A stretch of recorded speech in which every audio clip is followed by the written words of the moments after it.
नमस्कार दोस्तों, मैं आप सभी का एक बार फिर से स्वागत करता हूं आपके अपने चैनल में मैथ नर्ड में।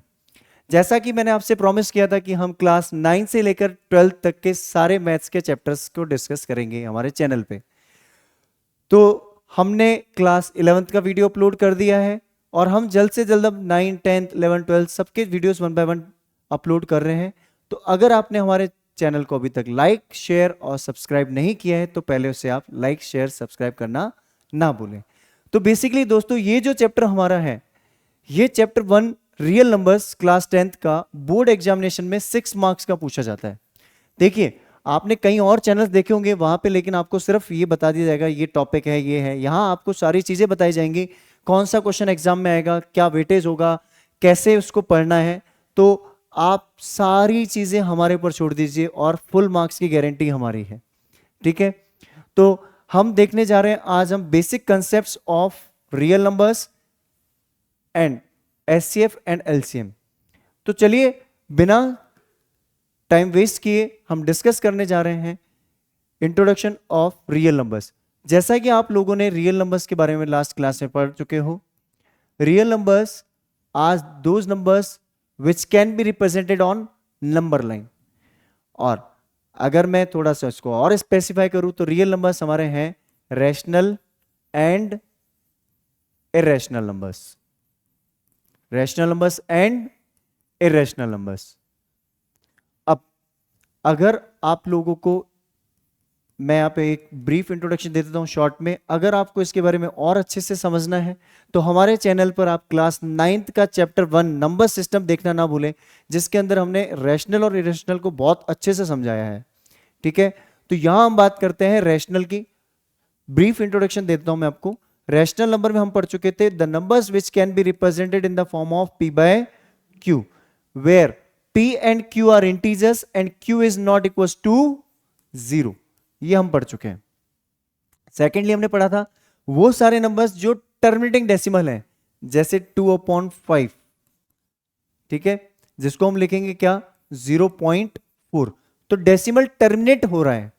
या 5/2 जिसको हम क्या लिखेंगे 2.5। डेसिमल टर्मिनेट हो रहा है तो टर्मिनेटिंग डेसिमल। दूसरा हमने पढ़ा था नॉन टर्मिनेटिंग एंड रिपीटिंग। हाँ, वही नंबर जिसके अंदर बार लगाते थे, जो डिजिट रिपीट हो बार बार उस पर लगाओ बार, है ना। तो क्या था, जैसे 10/3 जिसको हम लिखते थे 3.333 सो ऑन, जिसको हम क्या लिख सकते हैं 3.3 बार। जो डिजिट रिपीट होती है बार बार उस पर लगा देते हैं हम बार, ताकि उसे ना लिखना पड़े बार बार। हाँ, बिल्कुल सही समझे आप। और वो भी नंबर सारे होते हैं जिसके अंदर रूट में हम नंबर लिखते हैं, और रूट के अंदर जो नंबर होता है वो परफेक्ट स्क्वायर होता है, जैसे रूट ऑफ 25 दैट इज +-5। तो अगर कोई रूट के अंदर नंबर है तो जरूरी नहीं वो इरेशनल होगा। पहले चेक कीजिए क्या उस नंबर का रूट लेने पे, नंबर सिंपलेस्ट फॉर्म में कन्वर्ट करने के बाद क्या रूट हट रहा है। अगर उसका रूट पॉसिबल है तो वो रैशनल है, इरेशनल नहीं है। ऐसे इधर देखिए हम इरेशनल नंबर की, तो वो नंबर जो रूट के अंदर है बट उसका रूट पॉसिबल नहीं है, जैसे √3, √5, √7, √2। तो जिन नंबर्स का रूट पॉसिबल नहीं है दैट आर इरेशनल नंबर्स। दूसरा हमने देखा था non terminating and non repeating, जैसे 0.10, 100, 100, ये वो सारे नंबर्स थे। इसके साथ ही हमने एक और चीज डिस्कस की थी 9th में, that is pi. Pi is also irrational. 3.14 rational है और 22/7 जो है रैशनल है।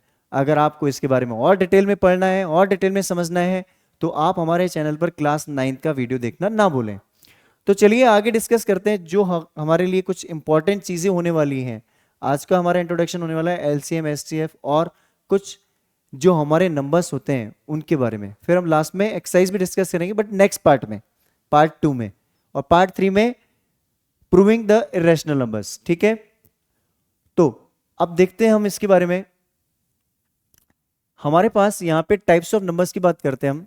आप लोगों ने पढ़ा होगा प्राइम नंबर्स, बचपन में पढ़ा था आपने प्राइम नंबर्स। वो सारे नंबर जिनके पास दो फैक्टर होते हैं, नंबर इटसेल्फ एंड 1, जैसे 2 2 के अगर मैं फैक्टर्स की बात करूं तो 2 इंटू 1, तो 2 के फैक्टर्स क्या हुए? 2 और 1, 5। 5 के फैक्टर्स क्या हुए? 5 और 1। तो अगर कोई नंबर खुद से डिविजिबल है और 1 से डिविजिबल है तो वो प्राइम नंबर है। अगर किसी और नंबर से डिविजिबल है other than number itself and 1 तो वो कंपोजिट हो जाएगा। तो नेक्स्ट नंबर हमारा कौन सा है? Composite number. कंपोजिट नंबर क्या होता है? जैसे मैंने लिखा 4, 4 is the smallest composite number. ध्यान रखना, अगर मैं बात करता हूं प्राइम नंबर की तो 2 is only even prime number. अगर आपसे कोई बोलता है इवन प्राइम नंबर की बात कर रहा है कोई, कौन सा? इवन प्राइम नंबर, तो एक ही इवन प्राइम नंबर होता है, दैट इज 2। और कोई बोलता है स्मॉलेस्ट प्राइम नंबर, तो भी होता है 2। कौन सा? Smallest prime number. और कोई बोलता है लार्जेस्ट, तो largest even prime number, largest even prime number तो भी 2। Smallest even prime number, largest even prime number, only even prime number, that is 2। 2 अकेला ही इवन प्राइम नंबर है, बाकी सारे ऑड हैं। तो अगर हम बात करें कंपोजिट नंबर, तो सबसे छोटा कंपोजिट नंबर जो होगा 4 होगा। अब आप बोलोगे sir 1, 1 is unique, unique number, neither prime nor composite. तो 4 की अगर मैं बात करूं तो 4 के फैक्टर्स जो है 2 इंटू 2 इंटू 1 होते हैं। और अगर मैं उस बारे में डिस्कस करूं तो 4 is divisible by 1 number itself और 2 से भी डिविजिबल है। तो इसका मतलब ये कौन सा नंबर हुआ? कंपोजिट। ठीक है, तो सबसे छोटा कंपोजिट नंबर कौन सा है? 4। ठीक है, अब बात करते हैं नेक्स्ट। 6 भी हो सकता है, ऐसे ही 8 भी हो सकता है, फिर 9 हो सकता है, 10 हो सकता है, 12 हो सकता है। तो ये कंपोजिट नंबर हो गए। प्राइम नंबर की बात करो तो 2, 3, 5, 7, 11 सो ऑन, राइट। अब बाद में डिस्कस करते हैं हम इसके आगे। इवन नंबर्स आपको पता होगा, जो नंबर्स 2 से डिविजिबल होते हैं। ऑड नंबर्स, जो नंबर 2 से डिविजिबल नहीं होते हैं। अब यहां पे हमने एक चीज और पढ़नी है, दैट इज कॉल्ड को प्राइम नंबर्स। देखो ये वो सारी चीजें हैं जो हम एक्सरसाइज में यूज करेंगे, इसलिए डिस्कस करना इंपॉर्टेंट है। को प्राइम नंबर्स कौन से होते हैं? बेसिकली ये पेयर ऑफ नंबर्स होता है। क्या होता है? एक पेयर में होता है। अब देखो, ये वो नंबर्स हो सकते हैं, अगर दो प्राइम नंबर की बात करूं तो ये हमेशा को प्राइम होंगे ही होंगे। जैसे 2,3, इसकी कंडीशन क्या होती है? जो भी आप पेयर लेते हो उसका एचसीएफ होता है 1। मींस ये दोनों किसी कॉमन नंबर से डिविजिबल नहीं होंगे। इनका हाईएस्ट कॉमन फैक्टर क्या होगा? 1। तो अगर मैं बात करूं 2 और 3 की, तो इनके बीच में कोई कॉमन डिवाइजर है? नहीं है। इनको कोई कॉमन नंबर डिवाइड कर रहा है? नहीं कर रहा है। तो हाईएस्ट कॉमन फैक्टर क्या है इनका? 1। एचसीएफ क्या है? 1। तो दो प्राइम नंबर के बीच की बात होगी। अब एक प्राइम और एक कंपोजिट, यहां पे जरूरी नहीं है हर एक पेयर यहां मैच करेगा, नहीं। जैसे मैं एग्जांपल लेता हूं, 2 is a prime number and 9 is a composite number. तो देखो 2 2 से डिविजिबल होता है, 9 3 और 9 और 1 से होता है। तो यहां भी एचसीएफ क्या हो गया मेरा? 1। डोंट वरी, एचसीएफ और एलसीएम भी डिस्कस करेंगे हम। तीसरा ऐसे में पैटर्न बन सकता है, अगर दोनों कंपोजिट नंबर है मेरे, जैसे 4 एंड 25। अब जो 4 होता है वो 2 और 4 से डिविजिबल होता है, 1 से भी होता है।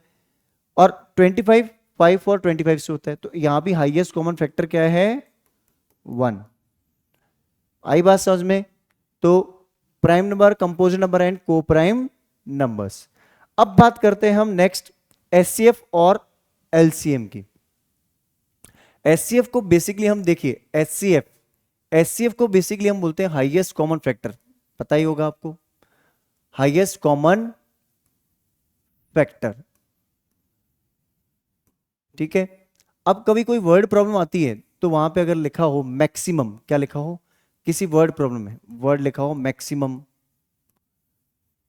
लार्जेस्ट, ग्रेटेस्ट, तो समझ जाना आपसे क्या पूछा जा रहा है? हाईएस्ट कॉमन फैक्टर पूछा जा रहा है। ठीक है, एचसीएफ को हम एक और चीज भी बोलते हैं, ग्रेटेस्ट कॉमन डिवाइजर भी बोलते हैं। हमने बचपन में पढ़ा होगा, आपने 5th 6th में, हो सकता है भूल गए हो आप। तो एचसीएफ को हम एक और वर्ड बोलते हैं, that is called greatest common divisor, GCD, greatest common divisor. और इधर हम बात करते हैं एलसीएम की। LCM means least common factor, least common multiple और factor, least common multiple, least common multiple, ठीक है, लीस्ट कॉमन मल्टीपल, फैक्टर नहीं, least common multiple, highest common factor, least common multiple, LCM. अब यहां पे हमारे पास जब वर्ड प्रॉब्लम्स मिलती है तो वर्ड क्या मिलेंगे आपको, मिनिमम और लीस्ट, ठीक है, और जो भी स्मॉलेस्ट, स्मॉलेस्ट वर्ड होगा। तो ये जो छोटे छोटे वर्ड्स हैं जिसमें मिनिमम, लीस्ट, स्मॉलेस्ट, ये अगर कीवर्ड्स मिलते हैं तो हमें एलसीएम फाइंड करना है, अगर ये कीवर्ड मिलते हैं तो एचसीएफ निकालना है। कब की बात कर रहा हूं, जब वर्ड प्रॉब्लम्स मिलेंगी हमें, ठीक है। अब हम बात करते हैं दो नंबर्स, जैसे मैंने एग्जांपल ले लिया और उसके बीच में मुझे एचसीएफ और एलसीएम निकालना है। जैसे मैंने लिखा 36 एंड 48, पहले हमें क्या करना है, इनका प्राइम फैक्टराइजेशन करना है, हमेशा प्राइम फैक्टराइजेशन करना है। वैसे मैं एक्सरसाइज में आपको बहुत अच्छे से सारे क्वेश्चंस कराऊंगा, तब भी आप अच्छे से समझ सकते हैं, बट अभी के लिए देखिए 36 और 2 से डिवाइड किया कितना 18, 2 से डिवाइड किया कितना 9, 3 से डिवाइड किया कितना 3, 3 से डिवाइड किया कितना 1। इधर हम डिस्कस करते हैं 48 के बारे में। 48 को अगर हम देखें तो 48 को हम क्या लिखेंगे, 2 से डिवाइड किया 24, 2 से डिवाइड किया 12, 2 से डिवाइड किया 6, 2 से डिवाइड किया 3 और फिर 3 से डिवाइड किया 1। तो 48 के जो फैक्टर्स होंगे वो क्या है, 1 2 3 4, 4 टाइम्स 2 एंड 1 टाइम 3। और अगर मैं बात करूं 36 की, तो 36 की अगर मैं बात करूं तो इसके अंदर मेरे पास 2 कितनी बार आ रहा है, 2 बार, 3 कितनी बार आ रहा है, 2 बार आ रहा है, तो इसको पावर की फॉर्म में लिख दिया मैंने। अब देखिए एक चीज हमें समझना है, क्या समझनी है, अगर एलसीएम है, क्या है, एलसीएम है, अगर एलसीएम है तो हमें सारे नंबर्स फैक्टर्स के अंदर जो भी यूज हो रहे हैं वो सारे कवर अप करने हैं। एचसीएफ है तो एचसीएफ में कॉमन नंबर लेना है और मिनिमम पावर लेनी है। तो देखिए जैसे अगर मैं बात करता हूं एचसीएफ की, यहां अगर मैं बात करता हूं एचसीएफ किसका, 36 और 48 का, तो इनके बीच में कॉमन नंबर कौन सा है, 2 भी आ रहा है दोनों में, 3 भी आ रहा है दोनों में। तो अगर यहां से देखना चाहो तो देखो एक 2 दोनों में कॉमन आ रहा है, एक 2 दोनों में कॉमन आ रहा है, एक 3 दोनों में कॉमन आ रहा है, बस। तो क्या मिला, 2 इंटू 2 इंटू 3 दैट इज 12। इसको हम दूसरी लैंग्वेज में अगर यहां से देखना चाहते तो कैसे निकालते, पावर की फॉर्म में। तो देखो 2 इसमें 2 इसमें, तो 2 लेंगे, मिनिमम पावर 2 की पावर 2 यहां पे 2 की पावर 4, मिनिमम पावर क्या है 2 पावर 2, तो 2 2 बार ले लिया। यहां 3 2 बार है, यहां 3 1 बार है, तो मिनिमम कितनी बार है 1 टाइम, तो 3 ले लिया 1 टाइम। तो यहां से भी आंसर मेरा ये आ गया। तो एलसीएम के केस में क्या होगा फिर, एलसीएम के केस में ये होगा, अब एलसीएम यहां से तो नहीं ले सकते ना, तो एलसीएम के केस में हम वही पैटर्न फॉलो करेंगे, कौन सा, ये वाला। इसके अंदर हम क्या बोलते हैं, इसके अंदर हम बोलते हैं कि चेक करो, क्या चेक करना है, जो नंबर हमारा दोनों में आ रहा है उनको लेना है, चाहे वो फर्स्ट वाले में नहीं आ रहा, सेकंड में आ रहा है, सेकंड में नहीं आ रहा, फर्स्ट में आ रहा है, सारे नंबर कवर अप होंगे, जो भी फैक्टर्स हैं सारे आएंगे और पावर मैक्सिमम आएगी। जैसे अगर मैं फर्स्ट नंबर में देखूं 2 आ रहा है, 2 आ रहा है, 2 की पावर 2, 2 की पावर 4, मैक्सिमम क्या हुआ 2 की पावर 4। यहां 2 की पावर 2, 2 की पावर 1, मैक्सिमम क्या हुआ, सॉरी 3 की पावर 2, 3 की पावर 1, मैक्सिमम क्या हुआ 3 की पावर 2, तो क्या हो गया 16 9 जा 144, तो ये क्या हो गया मेरा एचसीएफ। अब एचसीएफ और एलसीएम दोनों चीजें निकल गई, ये मेरा एलसीएम आ गया, एलसीएम आ गया। अब देखिए यहां से हम एक चीज और एक्सरसाइज के अंदर डिस्कस करेंगे, relationship between the HCF and LCM, तो आप उससे भी देखना ना भूलें। बाकी इसके बारे में हम और डिस्कस करेंगे, एक रिलेशनशिप हम डिस्कस करेंगे, कौन सी वाली, एलसीएम इंटू एचसीएफ, लेकिन ये दो नंबर्स के बीच में फॉलो होगा, है ना, equals to product of numbers, ठीक है। तो ये जो है हमारा, ये फॉर्मूला हम डिस्कस करेंगे एक्सरसाइज के अंदर, इसके क्वेश्चंस भी डिस्कस करेंगे। अगर आप अभी चेक करना चाहते हो तो आप इजीली कर सकते हैं। एलसीएम की वैल्यू मेरी 12 है, सॉरी 144 है, एचसीएफ मेरा 12 है। तो 144 इंटू 12 को चेक कीजिए किसके साथ, 36 इंटू 48। अगर आप ये चेक करेंगे तो आपका आंसर सेम आएगा। इसका मतलब आपका आंसर भी सही है और ये रिलेशनशिप क्या हो गया, वेरीफाइड हो गया। तो इसी के साथ हम आज की क्लास को यहां ओवर करते हैं। आपको हमारा वीडियो कैसा लगा कमेंट बॉक्स में जरूर लिख के बताएं। और हाँ, जल्द ही आपको और टॉपिक्स और चैप्टर्स के वीडियोस भी मिलेंगे, तो हमारे चैनल को लाइक, शेयर और सब्सक्राइब करना ना भूलें। तब तक के लिए thank you so much, have a great day, thank you.